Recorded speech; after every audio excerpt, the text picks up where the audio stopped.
Hello students, class 11th accountancy chapter 6 process and bases of accounting हमारा चल रहा है, जिसके सारे ऑब्जेक्टिव क्वेश्चन को हम लोग सॉल्व कर रहे हैं।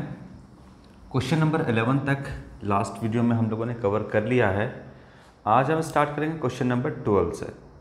तो इसमें जो टोटल नंबर ऑफ क्वेश्चन है वो है आपका 16 आपका टोटल नंबर ऑफ क्वेश्चन है इसमें, जिसमें हम लोगों ने 11 तक कर लिया है। आज हम जो है क्वेश्चन नंबर 16 तक कंप्लीट करेंगे इस वीडियो में। तो चलिए, 11 के बाद हो गया आपका क्वेश्चन नंबर 12। क्या कहता है? Only cash transactions are recorded.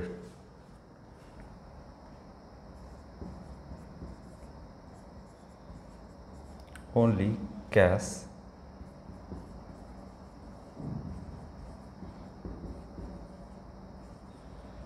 transactions are recorded.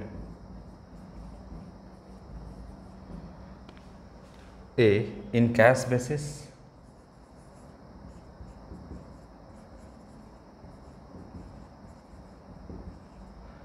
B, in accrual basis.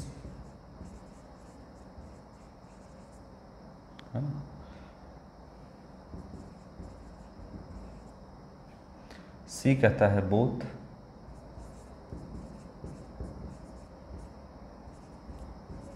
A and B. और डी है आपका इन परचेज बुक।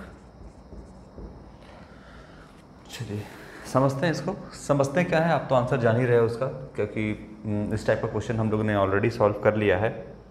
तो कहता है कि ओनली कैश ट्रांजेक्शन, ओनली यानी केवल कैश ट्रांजेक्शन को हम क्या करते हैं, रिकॉर्ड करते हैं। तो किस सिस्टम ऑफ अकाउंटिंग को फॉलो कर रहे हैं? अगर हम सिर्फ कैश ट्रांजेक्शन को रिकॉर्ड कर रहे हैं, क्रेडिट ट्रांजेक्शन को हम छोड़ दे रहे हैं।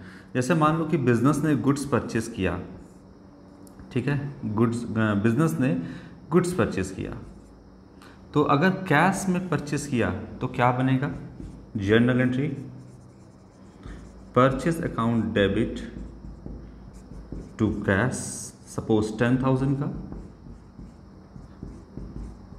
तो इससे हम कैश, अगर हम कैश बेसिस ऑफ अकाउंटिंग को फॉलो कर रहे हैं तो इस ट्रांजेक्शन को हम रिकॉर्ड करेंगे, क्योंकि इसमें कैश इन्वॉल्व है। हमने गुड्स परचेज किया और बदले में कैश जो है वो पे किया। लेकिन हमने अगर उधार में सामान परचेज किया तो फिर क्या बनाएंगे? Purchase account debit to creditors account, ठीक है। सपोज ये भी है आपका 15,000 का। तो क्या हम इस क्रेडिट ट्रांजेक्शन को रिकॉर्ड करेंगे? अगर हम कैश सिस्टम को फॉलो कर रहे हैं तो नहीं करेंगे। क्या हम इस ट्रांजेक्शन को रिकॉर्ड करेंगे? हाँ, क्योंकि ये कैश बेसिस पर है, ठीक है। तो only cash transaction are recorded in cash basis, है ना, in cash basis of accounting. Actual पे cash as well as credit transaction हम दोनों को रिकॉर्ड करते हैं, है ना। इसमें जब ट्रांजेक्शन हुआ तब हम इसको रिकॉर्ड करते हैं। एक्चुअल बेसिस क्या कहता है कि एक्सपेंसेस जो आपने किया है, भले ही उसने उस एक्सपेंस का आपने पेमेंट किया हो या ना किया हो, उसको अपना एक्सपेंस मानते हुए बुक्स ऑफ अकाउंट में दिखाना पड़ेगा। सेम इनकम के लिए भी है कि आपने जो इनकम है वो कमा लिया है, अब आपको मिला हो या ना मिला हो वो भी आपको रिकॉर्ड करना है, ठीक है। मिला हो या ना मिला हो उसको आपको रिकॉर्ड करना है, ये एक्रूअल कहता है। लेकिन कैश क्या कहता है? मिला है तो ही रिकॉर्ड करना है, दिया है तो ही रिकॉर्ड करना है, ठीक है। तो ये तो आपका कैश हो गया, सिर्फ कैश ट्रांजेक्शन को रिकॉर्ड करेंगे, कोई भी क्रेडिट ट्रांजेक्शन को हम इसमें रिकॉर्ड नहीं करेंगे। एक्रूअल में cash as well as credit दोनों को करेंगे। बोथ तो आपका होगा नहीं, क्योंकि सिर्फ कैश ट्रांजेक्शन कहता है in purchase book. Purchase book में क्या करते हैं हम? परचेज बुक में दो कंडीशन होता है आपका। एक तो परचेज बुक बोले हैं तो इसमें एक तो गुड्स होना चाहिए, यानी अगर हमने गुड्स को परचेज किया है तो ही रिकॉर्ड करेंगे, और दूसरा वो गुड्स जो आपने परचेज किया है वो क्रेडिट पे होना चाहिए, उधार पे होना चाहिए, तभी हम उसे परचेज बुक में रिकॉर्ड करते हैं। परचेज बुक जो है आपका एक सब्सिडरी बुक होता है। Purchase book, purchase return book, sales turn book, ये सारा आपका सब्सिडरी बुक है जो हम पढ़ेंगे आगे में। तो ये होना चाहिए। तो इसका सिर्फ कैश ट्रांजेक्शन को किस में रिकॉर्ड करते हैं, तो परचेस बुक में तो करते नहीं है, क्योंकि इसमें गुड्स होना चाहिए, वो तो हो गया, लेकिन कैसे होना चाहिए, तो क्रेडिट में परचेस करेंगे तो ये भी नहीं होगा आपका। ए एंड बी बोथ तो नहीं होगा, क्योंकि इसमें एक्रूवल तो नहीं आता है, क्योंकि एक्रूवल में cash as well as credit दोनों को करते हैं। तो कैश बेसिस ऑफ अकाउंटिंग यहाँ पर होगा। कैश सिस्टम ऑफ अकाउंटिंग या कैश ट्रांजेक्शन को सिर्फ और सिर्फ हम कैश बुक या कैश अकाउंट में हम रिकॉर्ड करते हैं। कैश बुक में सिर्फ कैश ट्रांजेक्शन को ही हम लेते हैं। तो अगर यहाँ पर मान लीजिए कि आपको दिया है कि कैश बुक में हम किस टाइप के ट्रांजेक्शन को रिकॉर्ड करते हैं, तो सिर्फ और सिर्फ ओनली कैश ट्रांजेक्शन को हम रिकॉर्ड करते हैं। तो ओनली कैश ट्रांजेक्शन को फिलहाल हम कैश बेसिस ऑफ अकाउंटिंग अगर हम फॉलो कर रहे हैं तो हम कैश ट्रांजेक्शन को ही रिकॉर्ड करेंगे, क्रेडिट ट्रांजेक्शन को रिकॉर्ड नहीं करेंगे। चलो, तो सिंपल सा एक लाइन यही बात होगी आपका कि कैश ट्रांजेक्शन को अगर हम कैश सिस्टम ऑफ अकाउंटिंग को फॉलो कर रहे हैं तो कैश ट्रांजेक्शन को रिकॉर्ड करेंगे, बस। Question number 30, under the companies act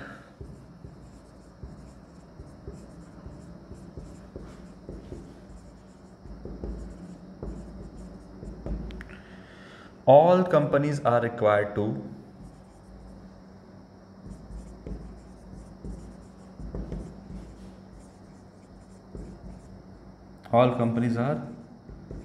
required to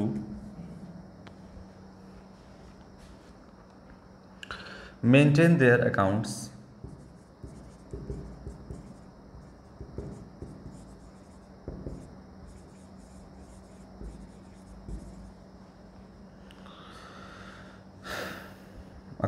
according to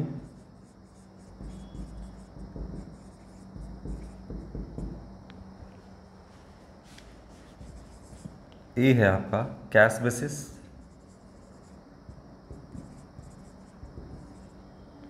यानी सिर्फ हम उसमें ओनली कैश ट्रांजेक्शन को ही रिकॉर्ड करेंगे, ओनली कैश ट्रांजेक्शन यानी कैश बेसिस पे हम करेंगे।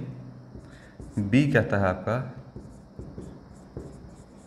एक्रूअल बेसिस, सी कहता है आपका नन ऑफ दिस, नहीं, दोनों लिखा है, ए एंड बी बोथ, यानी cash as well as accrual, cash as well as accrual basis. Option थोड़ा गलत दिया है बुक में, आप देख लीजिएगा। और डी कहता है none of this.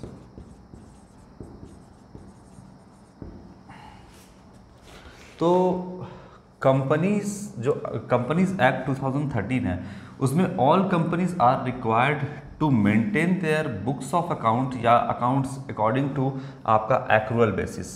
Accrual basis पे ही आप अकाउंटिंग कर सकते हैं, इसका कैश बेसिस पे कोई आधार भी नहीं है। कैश बेसिस पे चलोगे तो कभी भी ट्रू फाइनेंशियल पोजीशन या ट्रू प्रॉफिट एंड लॉस पे आप पहुंच ही नहीं पाओगे। आप बिजनेस में क्रेडिट ट्रांजैक्शन को जगह देते हो, यानी आप क्रेडिट ट्रांजैक्शन करते हो, और कोई भी बिजनेस ऐसा नहीं है जो उधार पे ना चले। अगर आप उधार पे नहीं चलोगे तो फिर बिजनेस करना भी मुश्किल है। आप उधार में सामान खरीदोगे, एट ए टाइम आपके पास कैश नहीं है, पेमेंट करने के लिए नहीं है, तो क्या आप सामान परचेज नहीं करोगे? करोगे, धीरे धीरे बाद में पेमेंट कर दोगे। तो उधार में आप सामान परचेज भी करोगे, साथ ही साथ आपको उधार में सामान बेचना भी है अपने कस्टमर को। अगर आप कस्टमर को बेच रहे हो और बोलेगा हम कैश बेसिस पे देंगे आपको, आप कैश दोगे तभी देंगे, तो बोलेगा आपके कस्टमर कि मेरे पास अभी कैश नहीं है लेकिन हम बाद में देंगे, तो उस केस में क्या आप सामान नहीं बेचोगे? तो फिर आप सामान बेच ही नहीं पाओगे, है ना। तो इसीलिए क्या है कि आपको एक्रूअल सिस्टम को तो फॉलो करना ही है यहाँ पर, यानी आपको कैश ट्रांजेक्शन भी करना है as well as credit transaction भी आपको करना ही पड़ेगा, है ना, तभी बिजनेस चलेगा। और उसके बेसिस पे चलिएगा तभी आप, एक्रूअल बेसिस पे चलिएगा तभी आप true profit and loss and true financial position भी आप कैलकुलेट कर पाइएगा, नहीं तो आप नहीं कर पाइएगा। तो आपका जो भी कंपनीज एक्ट भी आपको ये कह दिया है कि आपको एक्रूअल सिस्टम को ही फॉलो करना है, ठीक है। तो यहाँ पे एक्रूअल सिस्टम को फॉलो करेंगे। कैश एक्रूअल आपका यहाँ पर नहीं होगा, आपको एक्रूअल सिस्टम को ही फॉलो करना है। तो यह ऑप्शन नंबर बी जो है आपका वो करेक्ट ऑप्शन होगा। चलो, क्वेश्चन नंबर 13 के बाद question number 14।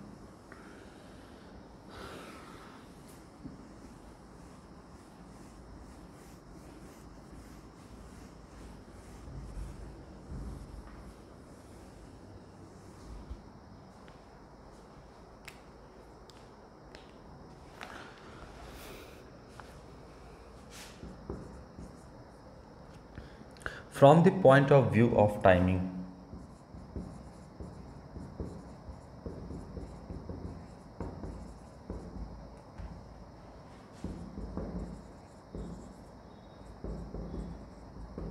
from the point of view of timing of recognition of revenue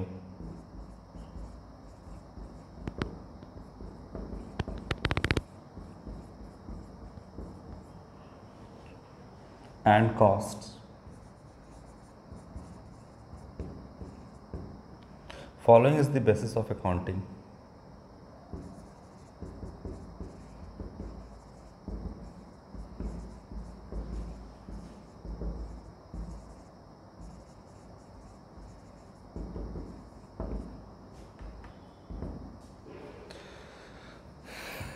ए हो गया आपका cash basis, B actual basis, C both A and B, और डी हो गया आपका नन ऑफ दीज। तो रेवेन्यू रिकग्निशन कंसेप्ट क्या है, आपको तो ये जानते हो कि from the point of view of timing के आधार पे, है ना, of recognition of revenue, revenue कब रिकग्नाइज होता है, and cost which following is the basis of accounting, क्या होगा, तो आपका ऑप्शन सी होगा बोथ ए एंड बी। ठीक है।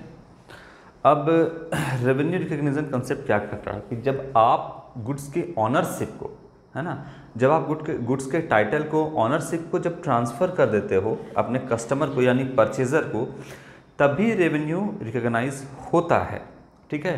कैश कब मिले उससे कोई मतलब नहीं है। मैंने आपको बताया था राशन दुकान वाला एग्जांपल लेकर के एक, कि जो आपका राशन है, आप ऑर्डर कब प्लेस करते हो, कस्टमर ऑर्डर कब प्लेस किया, कब जो है वो पर्चा या जो लिस्ट है वो दुकानदार को दिया, कब वो सामान पैक किया, उससे मतलब नहीं है। कब गुड्स का ऑनरशिप जो है वो ट्रांसफ़र किया गया, इससे मतलब है। उस डेट को रेवेन्यू रिकग्नाइज होता है। उस डेट को भी रेवेन्यू रिकग्नाइज नहीं होता है जब कस्टमर ने कैश दिया। जब कस्टमर ने ऑनरशिप को ट्रांसफ़र किया तो उस समय, उस टाइम को जो है वो रेवेन्यू रिकग्नाइज होता है। लेकिन इसका कुछ एक्सेप्शन भी है। एक्सेप्शन क्या है, कुछ अपवाद भी है इसका, कि मान लीजिए कि आप जो है किसी गुड्स को जो है इंस्टॉलमेंट बेसिस पे, अगर कोई आपने बेचा है सामान इंस्टॉलमेंट बेसिस पे, तो फिर आप रेवेन्यू कब रिकग्नाइज करेंगे। मान लीजिए कि आप कोई सामान को बेचा है और पहला इंस्टॉलमेंट यहाँ, दूसरा इंस्टॉलमेंट यहाँ, तीसरा इंस्टॉलमेंट यहाँ, चौथा इंस्टॉलमेंट यहाँ है, मान लो कि 5 इंस्टॉलमेंट है यहाँ पे है, तो अब बताइए कि क्या यहाँ पर आप रेवेन्यू को रिकग्नाइज करेंगे, है ना। कुछ एक्सेप्शन भी है इसमें कि जब सामान को हम, अब देखिए कोई सामान 50,000 रुपये का है तो 10,000 रुपये का पहला इंस्टॉलमेंट, दूसरा इंस्टॉलमेंट यहाँ पे, तीसरा इंस्टॉलमेंट यहाँ पे, चौथा इंस्टॉलमेंट यहाँ पे और 5वां इंस्टॉलमेंट यहाँ पे। तो बताइए कि आप रेवेन्यू को रिकग्नाइज कब करिएगा, 50,000 रुपये को टोटल, क्या आप यहाँ पे करिएगा टोटल? नहीं। आप कैसे करिएगा, पहला इंस्टॉलमेंट कब है उस दिन रेवेन्यू 10,000 का रिकग्नाइज होगा, फिर यहाँ पर, फिर यहाँ पर, फिर यहाँ पर। तो इस तरीके से करके आप रेवेन्यू रिकग्नाइज करिएगा। एट द एंड ऑफ जो पीरियड है आपका, उस समय आप रेवेन्यू रिकग्नाइज नहीं करिएगा। इंस्टॉलमेंट वाइज आपको रेवेन्यू जो है रिकग्नाइज यहाँ पे करना है ना। ऑनरशिप तो आप एक तरह से बोलिए कि जब ट्रांसफ़र होता है तब रेवेन्यू को रिकग्नाइज किया जाता है, लेकिन अब इंस्टॉलमेंट में बेचते हैं तब क्या करिएगा, तो जब जब आपका इंस्टॉलमेंट आता जाएगा उस समय रेवेन्यू आपका रिकग्नाइज होता जाएगा। इसके बाद अगर कहता है कि कोई लॉन्ग टाइम कंस्ट्रक्शन प्रोजेक्ट है, तो इसमें भी जो है आप रेवेन्यू कैसे रिकग्नाइज करिएगा, क्या पूरे कॉन्ट्रैक्ट को पूरा होने के बाद करिएगा। मान लीजिए कोई कॉन्ट्रैक्ट है, अब कॉन्ट्रैक्ट में कुछ काम यहाँ कंप्लीट हो रहा है, कुछ काम यहाँ कंप्लीट हो रहा है, कुछ काम यहाँ कंप्लीट होगा, कुछ काम यहाँ कंप्लीट होगा और फाइनल काम यहाँ पे कंप्लीट हो जाएगा। तो क्या आप एक लॉन्ग टर्म प्रोजेक्ट को चला रहे हो, 5 साल 10 साल का प्रोजेक्ट है, कोई डैम कोई ब्रिज बना रहे हो, तो आप 15 साल के बाद रेवेन्यू रिकग्नाइज करिएगा। नहीं, जैसे जैसे प्रोजेक्ट कंप्लीट होता जाएगा वैसे वैसे आपको यहाँ पर रेवेन्यू रिकग्नाइज होता जाएगा कि इतना प्रोजेक्ट हम कंप्लीट किए, इसका इतना हमको मिलेगा पैसा, तो वहाँ रेवेन्यू रिकग्नाइज हो गया। यहाँ तक हम कंप्लीट किए तो कितना मिलेगा, तो यहाँ उतना रेवेन्यू रिकग्नाइज हुआ। तो ये भी आपका कुछ यहाँ पे एक्सेप्शन है। किस केस में, तो जब इंस्टॉलमेंट में बेचते हो उस केस में, या जब आप लॉन्ग टर्म प्रोजेक्ट चला रहे हो तो उस केस में, है ना। फिर अगर बात करें in the case of mining, revenue is recognised in the accounting period when production is made even though a sale has not been made. अगर आप मान लीजिए कि माइनिंग का बिजनेस चला रहे हैं, है ना, माइनिंग कर रहे हैं, तब आप रेवेन्यू कब रिकग्नाइज करिएगा, जब आपका प्रोडक्शन होगा, हो जाएगा प्रोडक्शन, है ना, तो उस समय आप रेवेन्यू रिकग्नाइज कर लिए हैं, भले ही आपने उसको सेल किया हो या नहीं किया हो। ठीक है, तो यहाँ पर पॉइंट ऑफ व्यू कहता है कि टाइमिंग के आधार पर रेवेन्यू कब रिकग्नाइज होता है, तो following is the basis of accounting. तो यहाँ पर आपका जब कैश मिलेगा तब भी होगा, और एक्रूअल बेसिस पे, यानी कि cash as well as accrual दोनों होगा यहाँ पर। तो यहाँ पे आपका ऑप्शन नंबर जो है वो सी करेक्ट होगा। ठीक है, टाइमिंग के आधार पे। चलिए, तो सीधा कर देना आप ऑप्शन नंबर सी।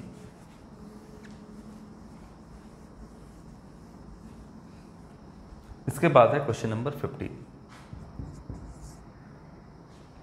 क्या कहता है,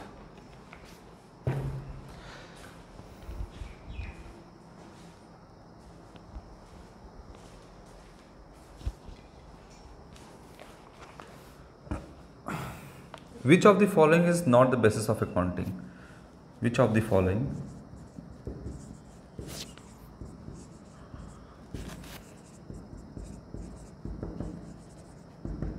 is not the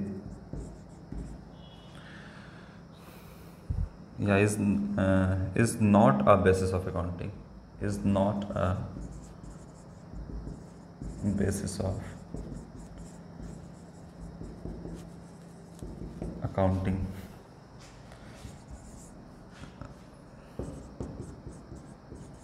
accrual basis,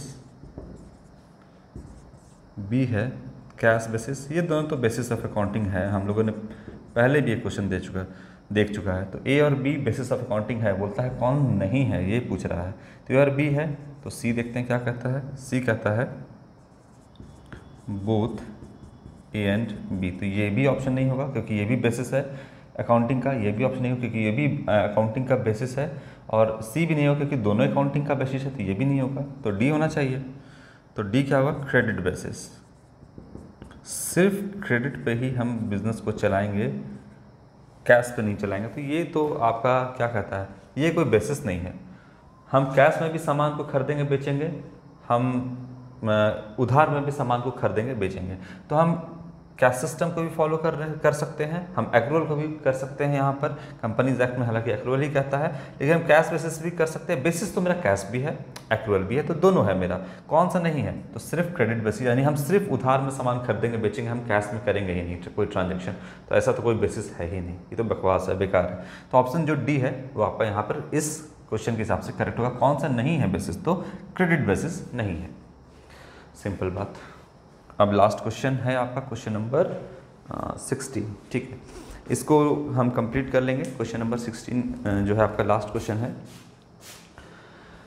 चलिए, इसके अलावा और कोई क्वेश्चन रहेगा, कोई भी डाउट रहेगा तो पूछ लेना है, उसको भी हम सारे वीडियो में आपका ऐड कर देंगे हम। चैप्टर वाइज आप देख लेना कहाँ आपको प्रॉब्लम होगा। क्वेश्चन नंबर 16 लास्ट क्वेश्चन है, यहाँ लिखते हैं accrual basis of accounting is also called. Accrual basis को और क्या कहते हैं,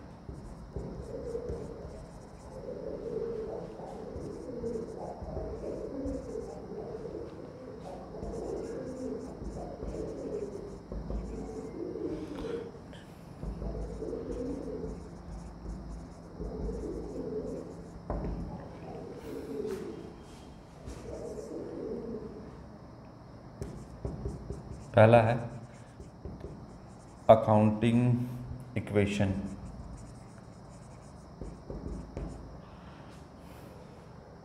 उसके बाद है बी कहता है मर्केंटाइल सिस्टम। सी कहता है आपका कैश बेसिस। कैश बेसिस कैसे होगा, कैश बेसिस। और डी कहता है आपका नन ऑफ दिस।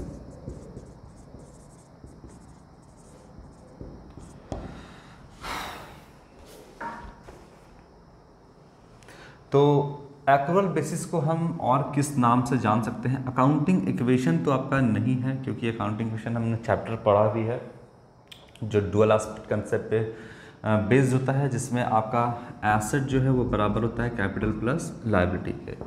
ठीक है, ये हमने देखा है। तो इसे नहीं कहते हैं एक्रुअल बेसिस को, बोलते हैं मर्केंटाइल सिस्टम, इसे हम कहते हैं। ऑप्शन बी है जो आपको याद रखना है। एक्रुअल बेसिस कह रहा है तो कैश तो होगा नहीं, तो ये भी आपका गलत है, ये भी आपका जो है गलत है। नन ऑफ दिस भी आपका नहीं होगा। मर्केंटाइल सिस्टम जो है इसको बोलते हैं। एक्रुअल बेसिस ऑफ अकाउंटिंग को हम और किस नाम से जानते हैं? तो मर्केंटाइल सिस्टम से के नाम से भी हम इसको बुलाते हैं, जानते हैं।